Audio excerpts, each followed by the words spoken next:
Devarakadra BJP incharge కొండా ప్రశాంత్ రెడ్డి హత్యకు కుట్ర పన్నిన ఐదుగురిలో పోలీసులు ఇద్దరిని A1, A2లను అరెస్టు చేశారు. కేసు వివరాలను జిల్లా ఎస్పీ డి జానకి మీడియా సమావేశంలో వెల్లడించారు.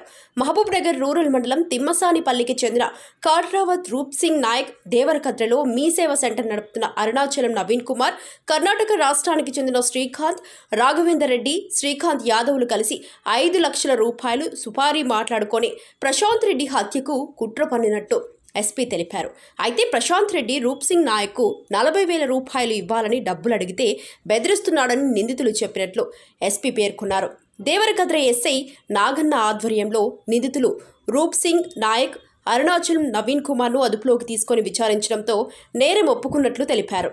కర్ణాటక రాష్ట్రానికి చెందిన శ్రీకాంత్ పరారీలో ఉన్నాడని, తనను గాలిస్తున్నామని నిందితుడు దొరికితే పూర్తి వివరాలు తెలుస్తాయని ఎస్పీ చెప్పారు. ఇద్దరు నిందితులను అరెస్టు చేసి రిమాండ్కు తరలించామని ఆమె తెలిపారు. ఈ కార్యక్రమంలో DSP Venkateswarlu, Bhoothpur CI Ramakrishna, Devarakadra SI Naganna తదితరులు పాల్గొన్నారు. దేవరకద్ర నుంచి ఒక కంప్లైంట్ ఇవ్వడం జరిగింది. నా హత్యకు కుట్ర చేస్తున్నారు, ప్లస్ సుపారీ కూడా మాట్లాడారు, కొంతమంది మీద డౌట్ ఉంది అనేసి కంప్లైంట్ ఇస్తే ఆ కేసు రిజిస్టర్ చేయడం జరిగింది. దాని మీద మేము ఇన్వెస్టిగేషన్ చేయగా మొదటగా తెలిసింది ఏంటంటే ఇది ఒకటి ఆడియో క్లిప్ రూపంలో కూడా బయటకు వచ్చింది. దాంట్లో ఎవరైతే మాట్లాడిరో రూప్ సింగ్ అనే అతన్ని మేము వెరిఫై చేశాము. అతన్ని తీసుకొని ప్రాపర్ ఇంట్రాగేషన్ చేస్తే మనకు తెలిసింది ఏంటంటే ఈ రూప్ సింగ్ వాళ్ళు ప్రీవియస్గా వీళ్ళ ఫాదర్ వాళ్ళు ఉన్నప్పుడు స్కూల్స్ నిర్మాణం కోసం ఈ కొండా ప్రశాంత్ రెడ్డి వాళ్ళకి సమ్ ఇటుకలు అలాంటివన్నీ కూడా ఇచ్చారు. సో ఆ టైంలో డబ్బులు ఇవ్వలేదు అనేసి ఇతను ఫీల్ అయ్యాడు, ఈ రూప్ సింగ్ అనే అతను. తర్వాత ఇతనికి మొన్న డిసెంబర్ నెలలో శ్రీకాంత్ అనేసి ఇతను కర్ణాటక వాసి కానీ హైదరాబాద్లోనే టీ షాప్స్ నడుపుతూ ఉంటాడు, అతను పరిచయం అయ్యాడు. అతనితో కలిసి ఇతన్ని కొండా ప్రశాంత్ రెడ్డిని మనం ఎలిమినేట్ చేస్తే మనకు కొంత డబ్బు వస్తుంది, సో దానికి ఎవరైతే ఇతనికి పడని వాళ్ళు ఉంటారో అంటే ఆ మర్డర్ కేసులో అరుణాచలం రాజు వాళ్ళ ఫ్యామిలీని కన్సల్ట్ అయితే వాళ్ళ ద్వారా మనము డబ్బు సంపాదించవచ్చు తేలికగా, ప్లస్ ఈ పని కూడా చేసుకోవచ్చు అనేసి ఈ అరుణాచలం రాజు వాళ్ళ సన్ ఎవరైతే ఉన్నారో నవీన్ని అతని ఇంటికి వెళ్ళడం జరిగింది స్కూటీ మీద. ఆ ఇంటికి వెళ్ళినప్పుడు అతని ఫోన్ నెంబర్ తీసుకొని వచ్చారు. తీసుకొని వచ్చిన తర్వాత మళ్ళీ తర్వాత ఫిబ్రవరి నెలలో ఇతన్ని నవీన్ని కూడా కలవడం జరిగింది, కలిసి మాట్లాడడం జరిగింది. మీరు 5 లక్షలు ఇచ్చినా కూడా మేము వాళ్ళని వేస్తాము అనేసి చెప్పడం జరిగింది. ఇదంతా కూడా మనకు ఆడియో రూపంలో వచ్చింది.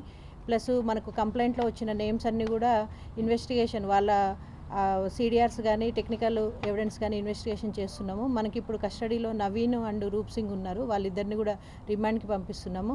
ఈ శ్రీకాంత్ కోసం టీమ్స్ గాలిస్తున్నాయి. వాళ్ళు కాకుండా ఇంకొక 2 పేర్లు కూడా మనకు కంప్లైంట్ ఇవ్వడం జరిగింది. ఆ 2 పేర్లు కూడా మనము టెక్నికల్ ఎవిడెన్స్ ద్వారా వెరిఫై చేస్తున్నాం. ఎందుకంటే ఇందులో అంటే మనకు అఫెన్స్ జరగలేదు, బట్ దానికి కోసం కుట్ర జరిగింది కాబట్టి దానికోసం టెక్నికల్ ఎవిడెన్స్ కోసం మనం వెరిఫై అంటే ఇన్వెస్టిగేషన్ చేస్తూ ఉన్నాం. ఇది కంప్లీట్గా ఇండివిజువల్ గ్రడ్జ్తోనే ఇది జరిగింది అనేది మా ఇన్వెస్టిగేషన్ ఇప్పటి వరకు.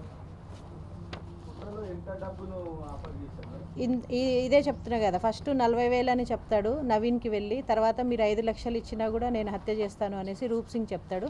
ఇంకా ఫర్దర్ ఈ రూప్ సింగ్తో పాటు శ్రీకాంత్ కాకుండా ఎవరెవరు ఉన్నారు అనేదానికి మనకు శ్రీకాంత్ మనకు దొరికితే కానీ ఫర్దర్ మనకు డీటెయిల్స్ తెలుస్తాయి. ఉంది కానీ అలాంటిది ఏమీ లేదు, ఇద్దరితో కూడా మాట్లాడడం జరిగింది. రూప్ సింగ్నే అడిగాం మళ్ళీ మనం, అందుకనే శ్రీకాంత్ కూడా వస్తే మనకు క్లారిటీ వస్తుంది. ఎందుకంటే ఇన్వెస్టిగేషన్ మనకు హాఫ్ ద వే ఉంది, ఫర్దర్ ఇన్వెస్టిగేషన్లో ఇంకా ఫర్దర్ డీటెయిల్స్ వస్తాయి. Okay, thank you. ఫస్ట్ అలానే చెప్పాడు, బట్ రూప్ సింగ్ యాటిట్యూడ్ ఎట్లా ఉందంటే అతని బాడీ లాంగ్వేజ్ కానీ అతని బిహేవియర్ కానీ ఈజీగా మనీ సంపాదించాలి, ప్లస్ ఈ శ్రీకాంత్ అనే అతను యాటిట్యూడ్ కూడా అలానే ఉంది, ఈజీగా మనీ సంపాదించుకోవాలి. ఇప్పుడు ఇందులో కూడా వాళ్ళ అఫెన్స్ చేసే ఉద్దేశం కంటే కూడా వాళ్ళ ఫ్యామిలీ వాళ్ళు ఒక 5 లక్షలు ఇస్తే మనం వెళ్ళిపోవాలి అనే ఉద్దేశంలోనే ఉన్నాం. మేజర్గా ఇప్పుడు వరకు జరిగిన ఇన్వెస్టిగేషన్ అయితే డబ్బుల కోసమే, బట్ అది ఇంకా నేను చెప్పాను కదా శ్రీకాంత్ దొరికితే మనకు ఇంకా కొంత ఎవిడెన్స్ వచ్చే అవకాశం ఉంది. మనకు వచ్చి చేసిన తర్వాతనే ఈ కంప్లైంట్ మనం కేసు రిజిస్టర్ చేసి ఇన్వెస్టిగేషన్ చేస్తాం. అండ్ ఈ రూప్ సింగ్, శ్రీకాంత్ వీళ్ళ ఇండివిజువల్ గ్రడ్జ్ కోసమే జరిగింది ఈ కుట్రంతా కూడా. మనకు జరిగిన ఇన్వెస్టిగేషన్ మనకు దొరికిన ఎవిడెన్స్ ప్రకారం ఇది ఓన్లీ వాళ్ళ ఇండివిజువల్ దీనికోసం. అతను అంటే ఇదే టైప్ ఉన్నాడు అనేసి అర్థమైంది మనకు రూప్ సింగ్తో మాట్లాడినప్పుడు. ఈ చిల్లరగా ఎక్స్టార్షన్స్ ఆ టైపు. బట్ అతని మీద కేసెస్ మన దగ్గర అయితే ఎలాంటి కేసెస్ రిజిస్టర్ అయ్యి లేవు. అదే ఎంక్వైరీ చేస్తూ ఉన్నాం. అతని కోసం టీమ్స్ ఉన్నాయి ఇంకా ఫీల్డ్లో. మనం ఎక్కువ చెప్తే అతను ఇంకా ఎస్కేప్ అయ్యే అవకాశం.